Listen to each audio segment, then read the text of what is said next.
That all men are created equal is a proposition which at ordinary times no sane individual has ever given his assent. Aldous Huxley, Proper Studies. When we think about the world around us and all the people we come across, black, white, rich, poor, male, female, it's easy to see that equality is a myth. No matter what you do, someone will always have the upper hand, and sometimes that person is you. The world has come a long way from black codes and suffragettes, but how much has really changed? In 21st century America, 35.7% of all ethnic people live in poverty compared to 17.2% of white people, Race Report statistics. While only 6.4% of all CEOs of Fortune 500 companies are women, Bustle.com. Racial inequality has been an uphill battle this country has faced since its creation, and seeds of it will still linger on in our history. I think we all know the story of the Little Rock Nine African American students who tried to enroll in the Little Rock Central High School. They are met with a mob of angry and hysterical white parents and Arkansas's National Guard who barred them from entering the school. The monitor sat down with Terrence Roberts, one of the 9 kids, almost 2 decades later, to ask him some questions. Roberts would go on to admit his lack of faith in America's racial views ever changing. Quote, "What we have in this country is an unwillingness to admit that we would prefer a society where racial groups are separated," end quote. He also admitted that his early experience in Little Rock would teach him how resistant to integration this country still is, and he doesn't see it ever changing. APA.org. In 2015, it was reported that black men made $15 to $16 compared to the $21 that white men made. PewResearch.org. And that could explain why African Americans make up 40% of the homeless population while only making up 13% of the general population. In homelessness.org. We love to tell ourselves how all-inclusive we all are, but these numbers tell a different story. These kind of injustices are still happening in 2018, and they don't show signs of stopping. An estimated 15 million girls are married off before their 18th birthday with little to no consent, while 62 million girls all over the world are denied access to basic education.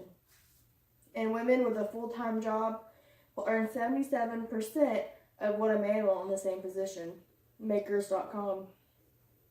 There is a 10 to 35% wage gap in every state between men and women.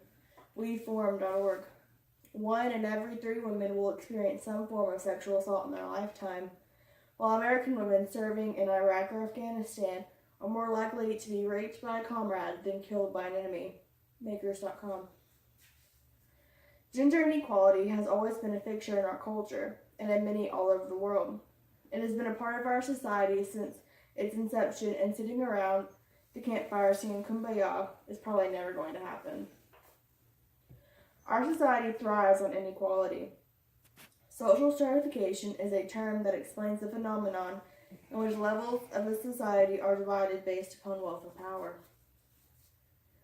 Social classes are types of groupings used to separate economic groups within a particular society. For example, America has 5 groups: lower class, working class, lower middle class, upper middle class, and upper class.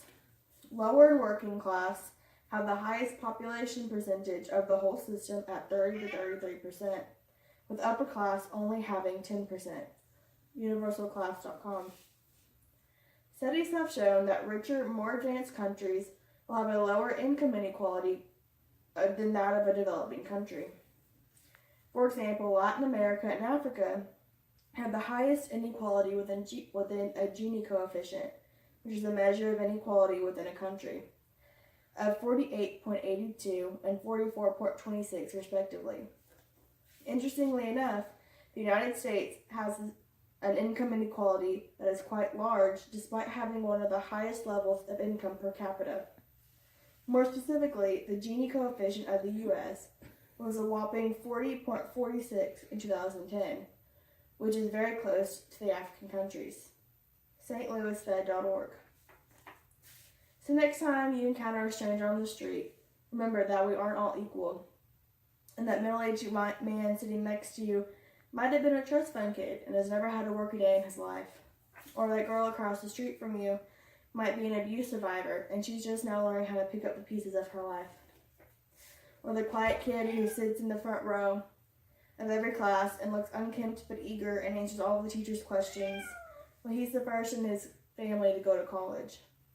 And he's racking up so many student loans that it's going to be 10, 20, 30 years before he can pay them off. Because we all have a story, and we all come from somewhere. So no, we aren't all equal, and no, we probably never will be. Because equality is a social misconception that the media has spoon-fed us, and we all ate it up with the hope that we can muster. While today you might have the upper hand, tomorrow it might be someone else. And because equality is a myth, and at the end of the day, we're all just reaching for that upper hand.